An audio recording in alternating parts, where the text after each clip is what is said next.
Νομίζω ότι πράγματι ήταν μεγαλειώδης η απαγγελία του κυρίου Μιχόπουλου, του ποιητή Τάκη Μιχόπουλου από το Ξυλόκαστρο, του ποίηματος για τη Ζήρια, και τουλάχιστον εμείς που είχαμε όλη τη φόρτιση εκείνη της ώρας, μέσα σε εκείνο το πανέμορφο τοπίο, μέσα σε αυτή την πολύ καλή ατμόσφαιρα, τουλάχιστον εγώ τη θεώρησα, όπως σας είπα, συγκλονιστική.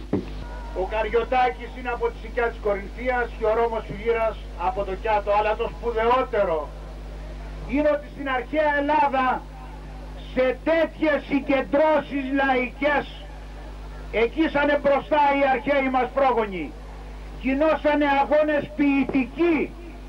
Εκεί απάγγελε ο Εσχύλος εδώ και ο Σοφοκλής παραπέρα, και όποιος θα μάζευε περισσότερο λαό να τον ακούει, αυτός έπαιρνε το βραβείο.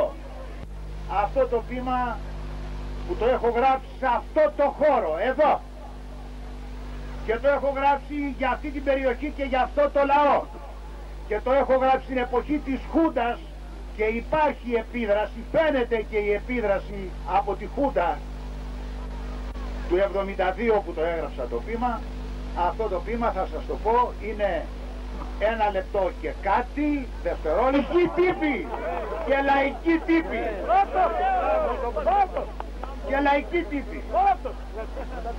Εδώ μονοπάτι στα Τρόχαλα και στην Καβαγίνα, σαν αϊτός αγωνάρι με απλωμένα φτερά, ένα γίδι που έπιασε τη γερμένη κορφή λιγοστόκλαρου δέντρου ριζωμένου σε κάθετο και ατέλειωτο βράχο, δυο γεράκια που τέριασαν στου λαγού το κυνήγι. Από το αίμα των χεριών μου που άναψε φεύγουν ρίζες που απλώνονται και αγκαλιάζουν κορμούς ελατιών και χωμένα λιθάρια. Σε τούτη τη γη που δεν άλλαξε ανήκουν οι ρίζες μου. Ο προσπαθούς μου θεριό ξυλοκόπος το πάνω αιμάτων εκύβρωνε. Αυτό το τσεκούρι του στο μυαλό μου θεριεύει και είναι φλόγα η κόψη του. Θεριό και τσεκούρι και βρώμικη χώρα, τα ανακατεύω στο νου μου, τα κάνω κουβάρι.